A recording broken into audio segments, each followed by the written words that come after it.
Hi friends, welcome to ನಮ್ಮ ಅಡುಗೆ 9 food channel. ಬನ್ನಿ, ಇವತ್ತಿನ ರೆಸಿಪಿ ಸಾಬೂದಾನಿ ಕಿಚಡಿ. ಇದನ್ನು ಉಪವಾಸ ಇದ್ದಾಗ ಮಾಡಿ ಎಲ್ಲರೂ ಸೇವಿಸ್ತಾರೆ. ಬನ್ನಿ ನೋಡ್ಕೊಂಬರೋಣ. ಮೊದಲಿಗೆ ನಾನು 200 ಗ್ರಾಮ್ ಸಾಬೂದಾನಿ ತೆಗೆದುಕೊಂಡಿದ್ದೇನೆ. ಸಾಬೂದಾನಿಯನ್ನು ಕ್ಲೀನ್ ಮಾಡಿಬಿಟ್ಟು ನೀರಲ್ಲಿ ನೆನೆಸಿಟ್ಟಿದ್ದೇನೆ. 15 ನಿಮಿಷ ನಾವು ಸಾಬೂದಾನಿನ ನೆನೆಸಿಡಬೇಕು. ನೋಡಿ, ಈ ಥರ ನಾನು ನೆನೆಸಿಟ್ಟಿದ್ದೇನೆ. ಸಾಬೂದಾನಿಯಲ್ಲಿ 2 ಥರ ಇರುತ್ತೆ. ಚಿಕ್ಕದಾಗಿರುತ್ತೆ, ಒಂದು ದೊಡ್ಡದಾಗಿದೆ. ಅತಿ ಚಿಕ್ಕದಾಗಿದೆ ಅಂತ ತೆಗೆದುಕೊಂಡಿದ್ದೇನೆ, ನೆನೆ ಇಟ್ಟಿದ್ದೇನೆ. ಆಮೇಲೆ ನಾನು ಒಂದು 4 ಆಲೂಗಡ್ಡೆನ ಬೇಯಿಸಿಟ್ಟಿದ್ದೇನೆ.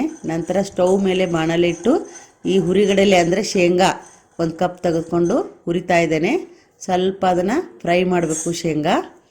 ಶೇಂಗಾ ಹಾಕಿದರೆ ಸಾಬೂದಾನಿ ಕಿಚಡಿ ಚೆನ್ನಾಗಿರುತ್ತೆ, ಒಳ್ಳೆ ಟೇಸ್ಟ್ ಆಗಿರುತ್ತೆ. ನೋಡಿ, ಈ ಥರ ಬಿಸಿ ಮಾಡಿಟ್ಟಿದ್ದೇನೆ. ಆಮೇಲೆ ನಾನು ಆಲೂಗಡ್ಡೆ ಬಾಯ್ಲ್ ಮಾಡಿದ್ದನ್ನು ಸಿಪ್ಪೆ ತೆಗೆದು ಈ ರೀತಿ ಇಟ್ಟಿದ್ದೇನೆ. ನಂತರ ಹುರಿದ ಶೇಂಗಾನ ಮಿಕ್ಸಿಯಲ್ಲಿ ಹಾಕಿ ಪೌಡ್ರ್ ಮಾಡ್ಕೋಬೇಕು.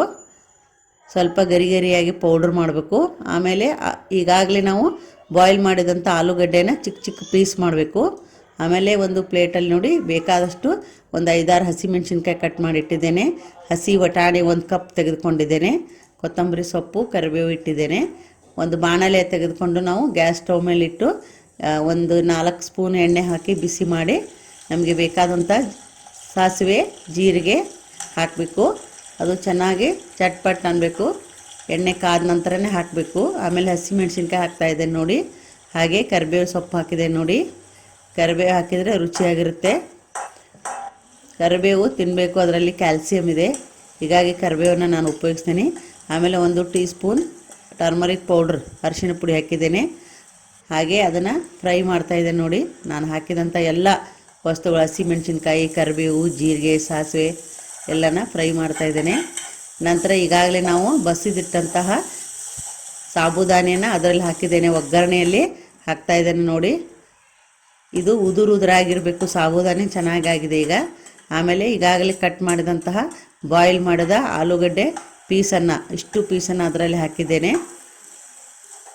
ಈಗ 2 ಮಿಕ್ಸ್ ಮಾಡಿ ಚೆನ್ನಾಗಿ ನಾವು ಒಗ್ಗರಣೆಯಲ್ಲಿ ಫ್ರೈ ಮಾಡಬೇಕು ಫ್ರೆಂಡ್ಸ್. ಅಂದರೆ ರುಚಿಯಾಗಿರುತ್ತೆ. ಚೆನ್ನಾಗಿ ನಾವು ಅದನ್ನು ಕಲಿಸ್ಬೇಕು. ಆಮೇಲೆ ರುಚಿಗೆ ಬೇಕಾದಷ್ಟು ಒಂಚೂರು ಉಪ್ಪನ್ನು ಹಾಕಿದ್ದೇನೆ. ಮತ್ತು ನಾನು ಅದನ್ನು ಎಲ್ಲ ಫ್ರೈ ಮಾಡ್ತಾಯಿದ್ದೇನೆ ನೋಡಿ. ನಾವು ಗ್ಯಾಸ್ ಸ್ಟವ್ ಫ್ಲೇಮನ್ನು ಸಣ್ಣಾಗಿಟ್ಟಿರಬೇಕು. ಆಮೇಲೆ ಈಗಾಗಲೇ ನಾವು ಹುರಿದಿಟ್ಟಂಥ ಪೌಡ್ರ್ ಮಾಡಿದಂಥ ಹುರಿಗಡಲೆ ಪೌಡ್ರ್ ಅಂದರೆ ಶೇಂಗಾ ಪೌಡ್ರ್, ಅದನ್ನು ಲಾಸ್ಟಿಗೆ ಕೊನೆಯಲ್ಲಿ ಹಾಕಿ ಮತ್ತೆ ತಿರ್ಗಾ ಅದನ್ನು ಮಿಕ್ಸ್ ಮಾಡಿ ಫ್ರೈ ಮಾಡ್ತಾಯಿದ್ದೇನೆ.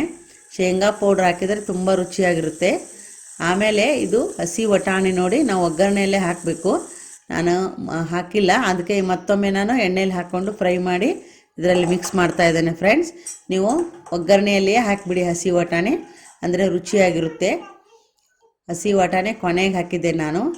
ಈ ರೀತಿ ಎಲ್ಲ ಮಿಕ್ಸ್ ಮಾಡಿ ಫ್ರೈ ಮಾಡಿದಾಗ ನಮ್ಮ ಸಾಬೂದಾನಿ ಕಿಚಡಿ ರೆಡಿಯಾಗಿದೆ ನೋಡಿ.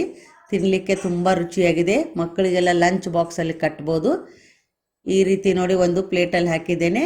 ನಿಮಗೆ ರೆಸಿಪಿ ಇಷ್ಟ ಆದರೆ ಲೈಕ್ ಮಾಡಿ, ಶೇರ್ ಮಾಡಿ ಮತ್ತು ಸಬ್ಸ್ಕ್ರೈಬ್ ಮಾಡಿ ಫ್ರೆಂಡ್ಸ್. ಮತ್ತೆ ಸಿಗೋಣ ಮತ್ತೊಂದು ರೆಸಿಪಿಯೊಂದಿಗೆ. ಧನ್ಯವಾದಗಳು.